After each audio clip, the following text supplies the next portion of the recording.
Hello friends, welcome to Verb Time with English Chan. This is Miss Mushfeka and today we are gonna learn about something fun and powerful, verb.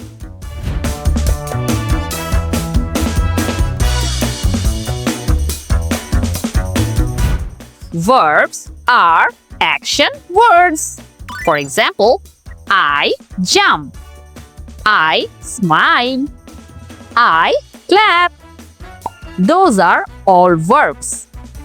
Today, we are going to learn about verbs in the past. What did I do yesterday? I jumped. I smiled. I clapped. Look, we just added ed at the end. That's a regular verb. Let's look at 5 regular verbs together.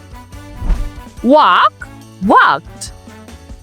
Play, played. Cook, cooked. Clean, cleaned. Dance, danced. Now, you tell me the verbs in the past. What did he do? Yes, correct answer. He walked. Next, what did he do? He cleaned. What did she do? Yes, you are right. She danced. What did he do? He cooked. What did she do? She played. এখন তোমরা আমাকে regular verbs দিয়ে একটি করে sentence comment করে জানাও। That's it for today. See you in the next episode and don't forget to subscribe.